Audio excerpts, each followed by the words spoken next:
I'm Sarah Pattison, married to Ty Pattison. We co-own a letterpress stationery design studio called The Happy Envelope on Kingston Pike.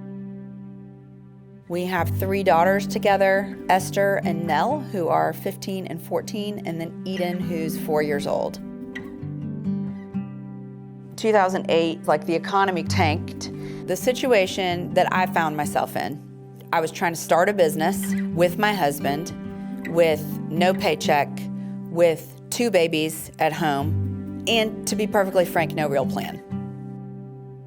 So all of a sudden, these orders we were getting were just like minimal, the bare bones.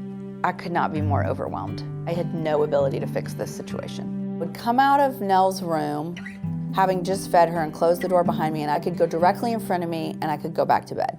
Or I could go to the left and I could make a cup of coffee and I could get my cozy blanket and I could sit down and have time with the Lord in a quiet house. I think that the Lord often gave me circumstances that made me feel so inadequate to almost force me out that door to the left. Ty and I together started praying for 5 orders a week. That's what we would pray for. And we would get 5 orders a week. Sometimes we'd get 4 in one afternoon and then 1 on Friday. Sometimes we would get 1 every day. And on Friday, when we got our 5th order, I could raise my hands and be like, this is unbelievable. What I find so remarkable is that God does not have to prove himself to me, yet over and over again he did. Over and over again he did, and it has brought me to the place where I am now. In August of 2020, I noticed a change in the consistency of my left breast. And we had a doctor come in there, right there, when we had that mammogram done, and then we had an ultrasound, and he came in and said, you have a large and very suspicious mass in your left breast. We believe you have cancer. And then he was like, actually, I'm just gonna tell you, you have cancer. I mean, we'll do a biopsy, but you've got cancer. The prevailing message from our medical team was like, you're young, you should be able to recover well. By the end of the summer, we should be past this. So in my mind, at the beginning, I kind of had that like as a finish line. Instead, in April, less than 6 weeks after my mastectomy surgery, I noticed this rash on my chest. To make a long story short, it was cancer. A rare and aggressive breast cancer called inflammatory breast cancer. Doctors started talking differently. Breast cancer doesn't normally behave this way. We're gonna try this medication and see what it does. And so that's when I realized, like, this might kill me. I might die. You know, I remember my 13-year-old just asking a really astute question, like, I don't understand. I thought you got these scans that said that there was nothing there. Why is there something there now? God has taught me over the years, he's God and I'm not. That goes hand in hand with, he tells me to cast my cares on him.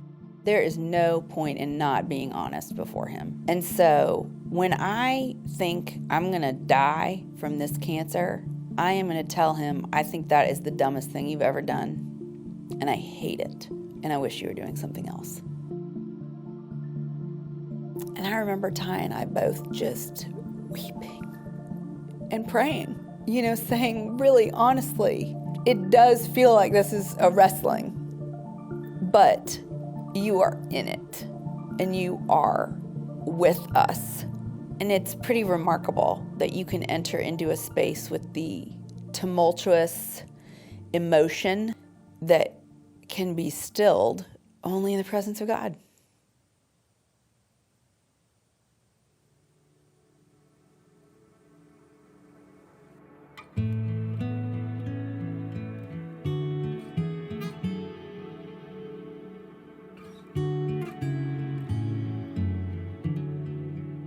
The thing with inflammatory breast cancer is if you can go 5 years, no evidence of disease, then you have a really low chance of it ever coming back. The flip side of that is it's really hard to make it 5 years. So that's my prayer right now. 5 years. I want 5 years of no evidence of disease because that's an inclination towards like 40 years. But he's God and I'm not.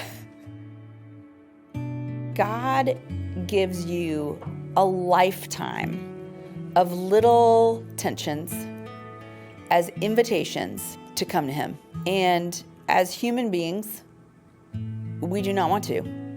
We want to do it ourselves. We want to use our own capabilities and be independent and get it done. And that's the opposite of what God wants. A lifetime of depending on God is just learning to come to him faster and sooner and first.